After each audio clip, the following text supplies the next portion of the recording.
Tonight, on Randy's old-time radio shows, step back to Dodge City in 1873, where Marshal Matt Dillon keeps the peace in the most dangerous town in the West.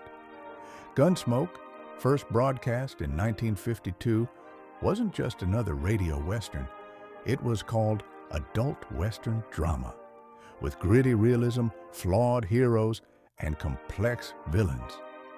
William Conrad voiced Dillon, a man as tough as the prairie winds, while Howard McNear, Parley Bear, and Georgia Ellis rounded out the unforgettable cast.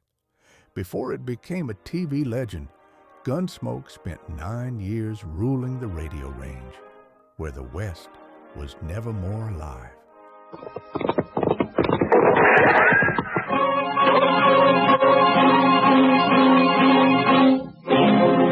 Around Dodge City and in the territory on west, there's just one way to handle the killers and the spoilers. And that's with a U.S. Marshal and the smell of gun smoke.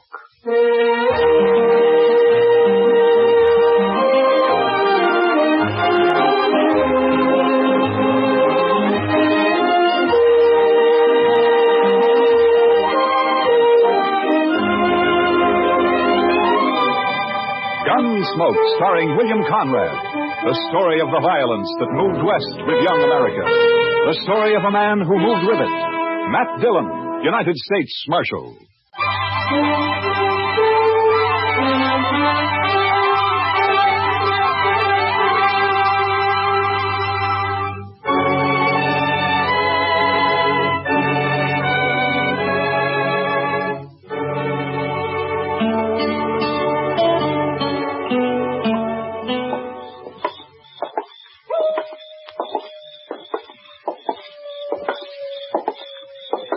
Quiet night, Mr. Dillon. Yeah. Except for that coyote. He's wailing his head off out there. Mad at the moon, I guess. Or in love, maybe. Oh? Yes, sir, the way I've noticed it, anytime you find a man or an animal out squalling around in the dark, it's usually love. Yeah, but this one sounds kind of mournful, Chester. Well, sir, love is mournful sometimes, Mr. Dillon. Yeah, so I've heard. Matt? Is that you? Oh, good evening, Miss Morley. How have you been, Matt? Oh, fine. Fine, thank you. You, down here on Front Street this time of night alone? I'm looking for Red Lawson. He's a new man, works for Al. I was meeting him sometime after midnight, and they're going out on a cattle buying trip. I want to talk to him first. You satisfied? Well, it's just that this is no place for a woman alone, Miss Morley.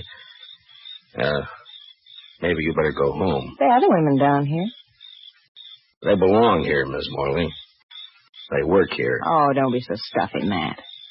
You call me Ava for once. Everybody else does. Well, your husband might take exception to that, Miss Morley. Now you're blaming me for what happened before, aren't you? I'm not blaming you for anything, Miss Morley. I didn't tell him to get into a gunfight over me. Wasn't my fault. I didn't say it was. Chester, you better see that Miss Morley gets home, all right? Yes, sir. I can get home by myself. My, she's pretty as a picture. It makes you wonder. Yeah, maybe you were right, Chester. With a woman like that, love might be kind of mournful.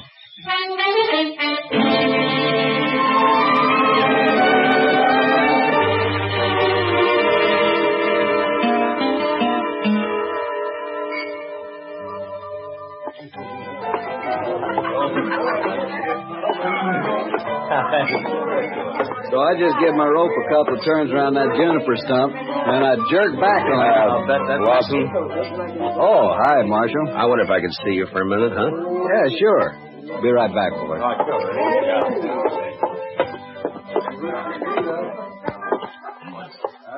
What's on your mind, Marshal? Lawson, I just ran into Miss Morley in the street outside.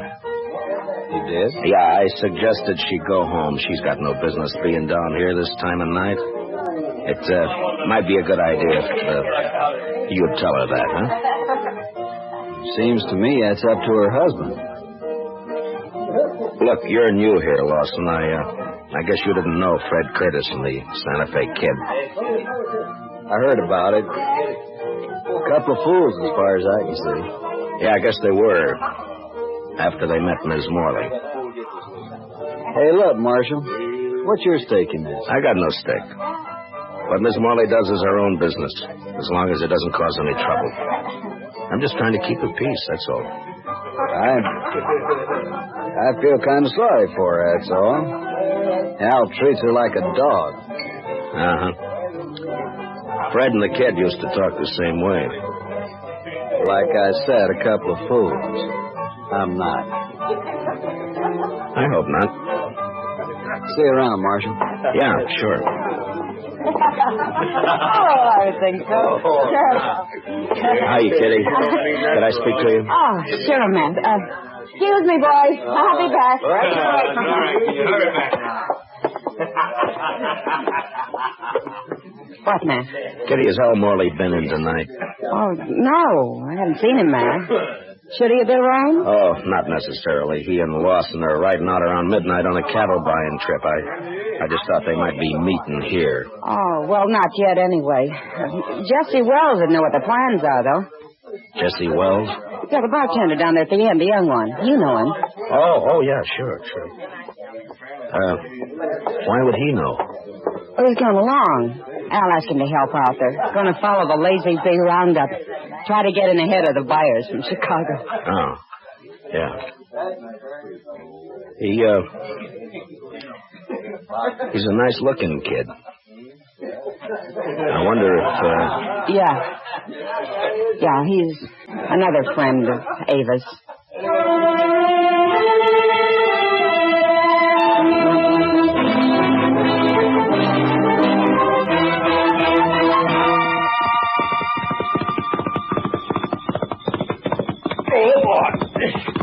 Hold it.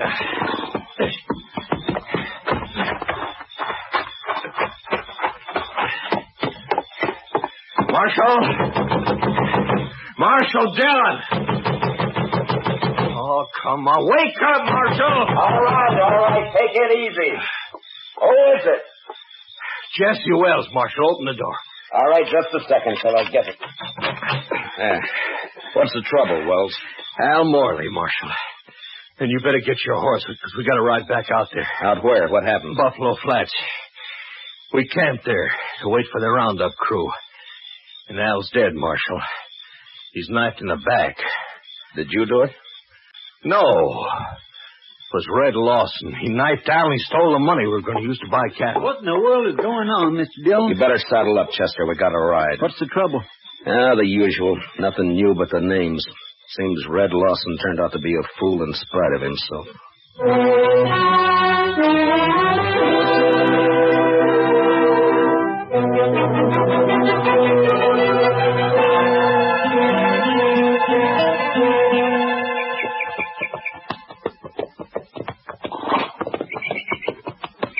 Over this way, Marshal. Camp is right there by that plum thicket. Right. Be daylight in another 20 minutes. Hello, boy. Oh. He's laying over there by the bushes. Yeah, I see him.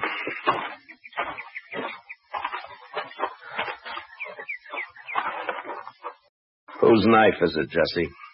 It's Al's. We were all asleep. We built a fire, made some coffee, and then turned in. But wait for daylight, the Lazy Bee bunch planned to work their stock up this way. I see. Here, Chester. Wrap the knife in something and hang on to it. Huh? Yes, Mr. Dillon. Now, go on, Jesse. What happened? Well, like I said, Marshal Dillon, we were all asleep. I guess it was the sound of the horse's hose woke me up. Mm-hmm. Red Lawson, he was pulling out. I run over to Al, shook him to wake him up and tell him. Then I saw the knife. He was dead. Where were you sleeping, Jesse? Right about here, I guess.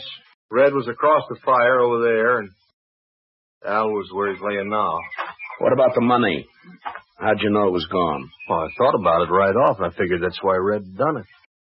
Al was carrying about $10,000 in a little leather sack he'd stuck under the blanket before we'd gone to sleep. So I went and looked for it. It was gone. You figure Red killed him for the money, then? Well, sure. Of course, I doubt he meant it, though. I think Red was trying to ease the sack out from under the blanket when Al woke up and caught him. Yeah, it's possible. Be light enough to start tracking him in a few minutes, Mr. Dillon. Yeah, sun's poking up over there now. Looks like it's going to be a clear day. Which way'd Lawson head out, Jesse? East. Seemed to be following the wagon tracks. Odds are bad, Mr. Dillon. He's got quite a start on us. Yeah, too much of a start. Well, let's load the pack mule, Chester. I think we'll ride back into Dodge, then take the train from there to Abilene, then work back from the east. Say, that's a good idea. Lawson probably won't be expecting anybody ahead of him. I can't understand it. I just can't understand how anybody could do a thing like this. It sounds like a muddlelark, Chester. Yes, sir. He just flew into those bushes. Red seemed a pretty nice fellow as far as I could tell. It's a funny time of year for a muddlelark, isn't it? Guess $10,000 was just too much temptation. Huh? Oh, some of them hangs around all winter, Mr. Dillon. That sure sounds a lot better than that coyote howling. All right, Chester. Get a hold of his feet. Let's load him up.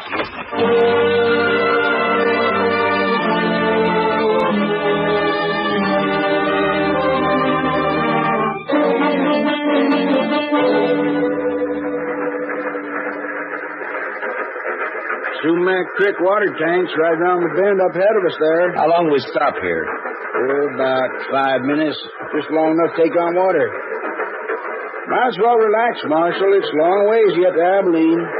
Why, we ain't but 24 miles from Dodge City. Feels more like 100. These seats are harder than a saddle. Yeah. This here fella you boys looking for, guess he's a real mean enough. Huh? Oh, yeah. Mean enough. Well, it's just like I always say, this prairie country ain't never going to be a law-abiding place to live. Well, every time I pull out of Kansas City on and run west, I'm expecting every minute to be shot or hung or scalped. Chester. What's the matter, Mr. Dillon? Look out the window here. Around the bend there by the water tank. Looks like we don't have to go to Abilene. There's some fella waiting to catch a train, I guess. You boys reckon that... Is he the one? Yeah. His horse is tied there by the tank. Must have decided on a quicker way of traveling. Yeah, it looks that way. All right, Chester, he won't be expecting us. Let's get out in the vestibule and then drop off and take him as soon as the train stops. Yes, sir. Hey, Marshal, whatever you do, don't let him get on this train. Just keep the passengers away from the windows. In a way, it's too bad, Mr. Dillon. Miss Morley would have really enjoyed that $10,000. You're guessing, Chester. Well, he hasn't seen us yet. All right, let's go. Lawson, get your hands up. No. You're under arrest. Get your hands up. No. He's running for his horse, Mr. Dillon. Lawson! He's going to fight. You can't get away on foot. Lawson! Come on, Chester. That's a cutting it awful thin, Mr. Dillon. Giving a man 3 chances before you haul down on him. We're still on our feet. He's not. Yeah, but it's a pushing the odds, though. Yeah, I guess. All right, pick up his gun there, will you? Yes. Lawson? He's still alive, Mr. Dillon. Can you hear me, Lawson? Sure. I can hear you. There's a sack of money. Looks like it fell out of his coat. Yeah, I see it. Lawson, there's no doctor on the train. We're going to try to stop the bleeding and do the best we can for you. There'll be a train back toward Dodge City in about a half hour. We'll wait for it. Is that all right with you? I don't have any choice, do I? No, I guess you don't. You made your choice last night. Was she worth it?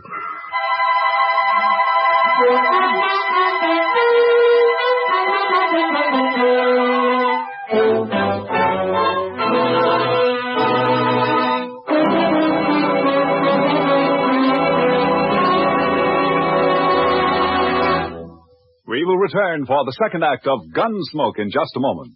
But first, every Saturday night, Gene Autry invites all his friends to visit him at Melody Ranch for a half hour of songs and stories about the Old West. Tune in the Gene Autry Show tomorrow night over most of these same CBS radio stations. Now for the second act of Gunsmoke.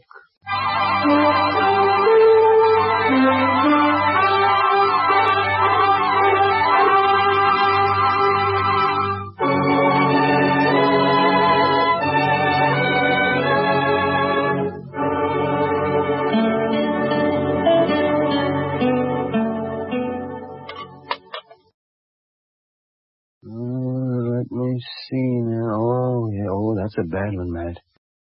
Yes, I'd say the bullet's lying right in against his heart. I just tried to wing him, Doc, but we were both moving. You can't always call him, you know. No, I guess not.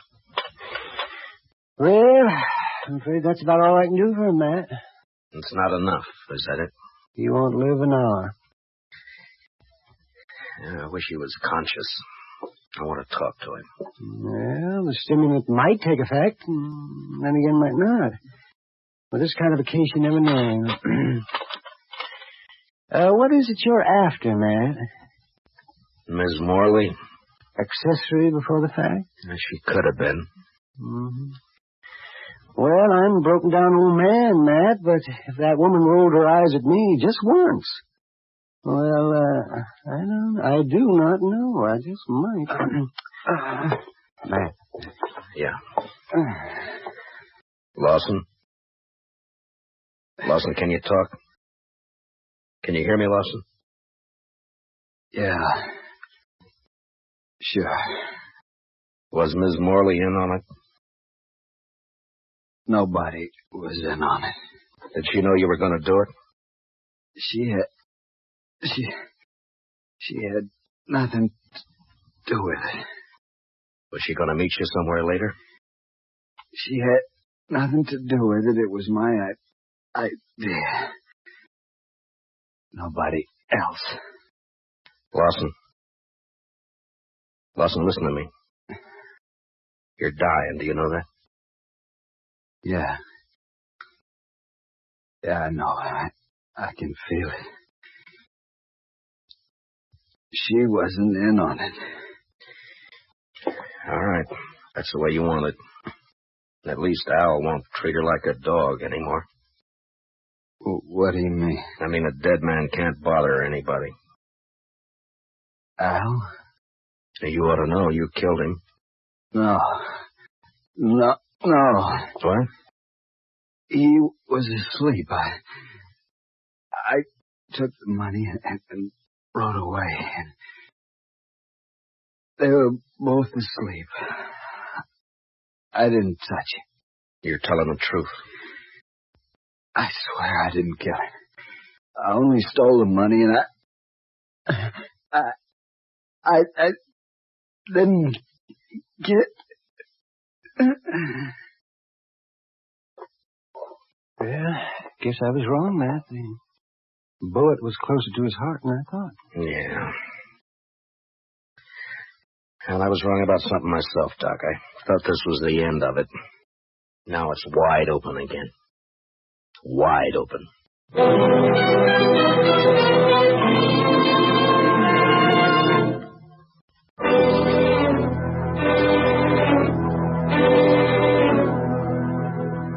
I don't see why you got me here just to ask the same things all over again, Marshal, because I told you how it happened. Yeah, I know, Jesse. You caught Red Lawson with the money on him. Now, what more proof do you need? It only proves he took the money, Jesse. It doesn't prove he killed Al. Well, what do you mean? Chester, you better punch that fire up over there a little, huh? It does seem to be getting chilly in here. Now, what do you mean by that, Marshal? You killed Al yourself. Didn't you, Jesse? You're out of your mind. You woke up and saw Red steal the money and take off, and it gave you ideas. You slipped over and knifed Al in his sleep. You knew Lawson would get the blame for it. Well, sure. Sure, because he did it. He said he didn't. Dang stove. Well, Marshal, did you expect him to tell the truth? He was dying, Jesse. Knew he was dying. I think he told the truth. I see. His word against mine. Word of a thief. I didn't say I could prove it, Jesse. But you did it, though. We both know that. And sooner or later, I'm going to get you for it. Yeah. Chester, I think it'd draw better if you'd open the damper.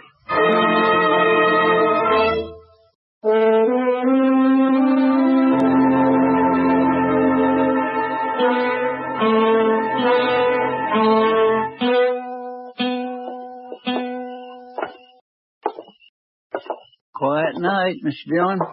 It was a quiet night last night. And 2 men who were alive last night are gone tonight. Sure makes you stop and wonder.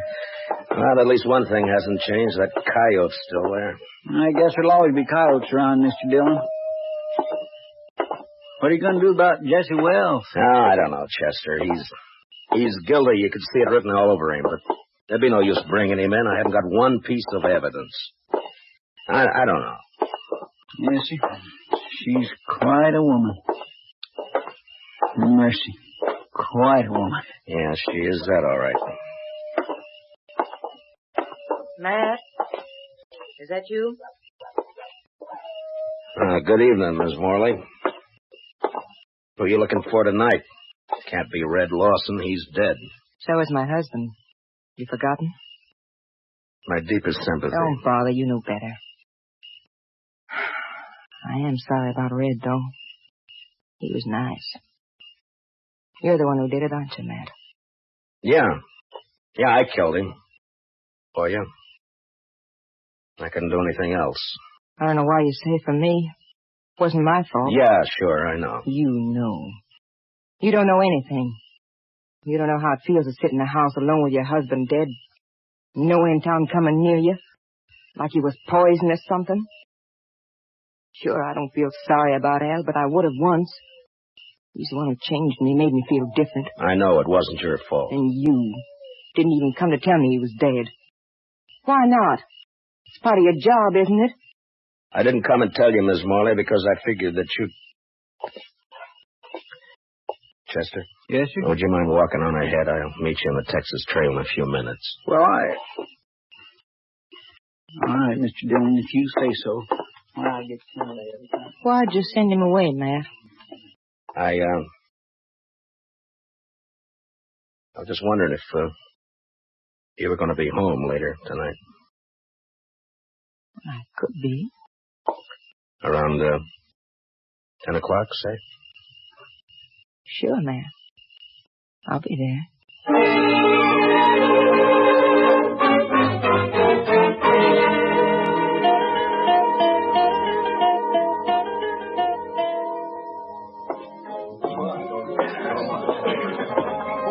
Hiya, Kitty. Chester and I were trying to think of some way to rescue you from Ava's clutches. Only one thing, though, Mr. Dillon. I wasn't sure you wanted to be rescued. Kitty, has Doc been in tonight? Oh, I haven't seen him, Matt. Chester, will you see if you can find him and have him meet me here? Yes, sir. Right away, Mr. Dillon. Kitty, Yeah. I wonder if you'd help me with something. Oh, sure, Matt. What? Drop a hint to that bartender, Jesse Wells, that it might be smart to slip out of here and pay a visit to Ms. Morley's around, I'll say, 9:45 tonight. All right. Is it anything you can talk about? I don't exactly know how to talk about it, Kitty. I got a murder on my hands. I know who the killer is, and I can't touch him. So? So I'm going to try to make him touch me. Oh. All right, Matt. I'll take care of it. Will you be around for a while? Yeah. I'll be here till about 10.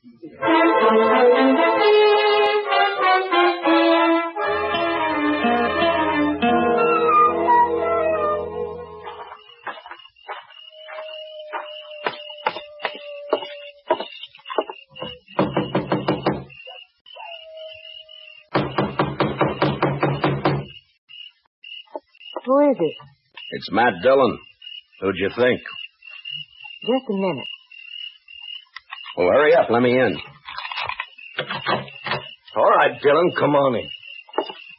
Well, Jesse, I thought you were working. I was, till just a few minutes ago. Well, what's on your mind?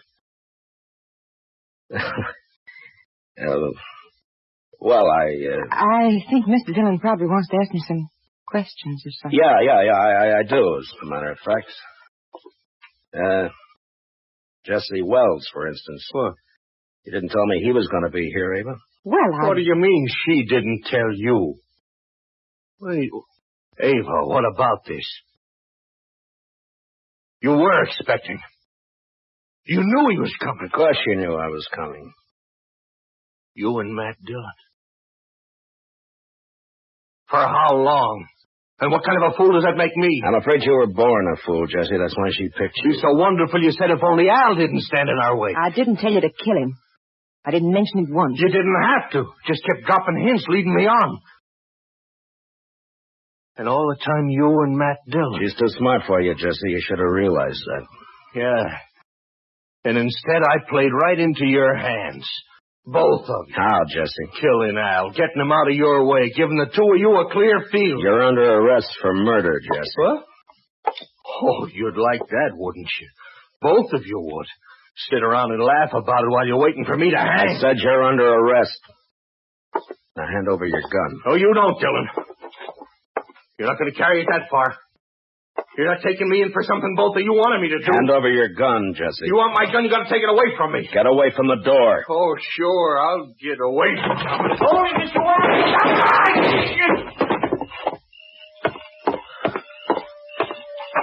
Are you all right, Chester? Yes, sir. It was close, but he missed me. Well, you two didn't miss him.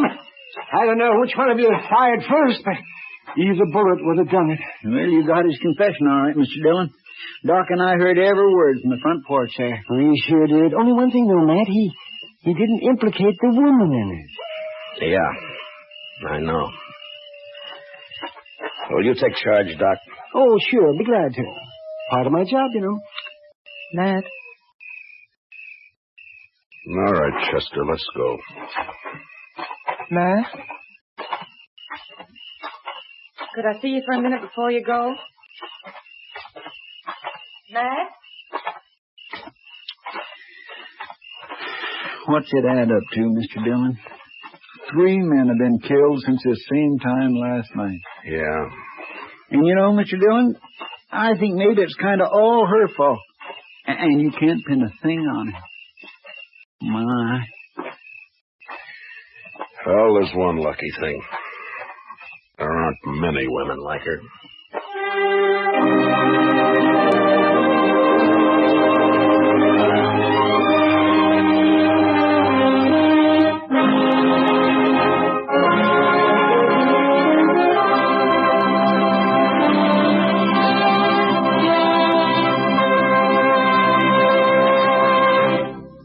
Gunsmoke, under the direction of Norman MacDonald, stars William Conrad as Matt Dillon, U.S. Marshal. Tonight's story was specially written for Gunsmoke by Les Crutchfield, with music composed and conducted by Rex Corey. Featured in the cast were Lillian Bayef, with Harry Bartell, Lawrence Dobkin, and Jack Crucian.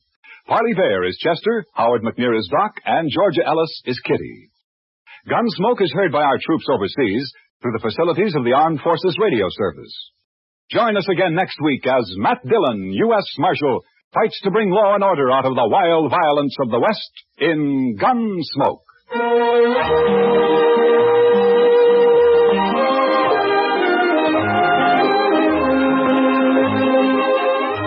Strange Island tells the remarkable story of a tropical paradise that sank into the sea. Hear all about it on Tarzan, Lord of the Jungle, tomorrow night on most of these same stations. Hear about the miracle that saves Tarzan from drowning and brings the island back from the sea. Remember, it's yours for thrills on tomorrow night's exciting adventure with Tarzan, created by Edgar Rice Burroughs and brought to you now by CBS Radio. Francie Cassell speaking. And remember, Broadway's My Beat brings you startling mysteries Saturday nights on the CBS Radio Network.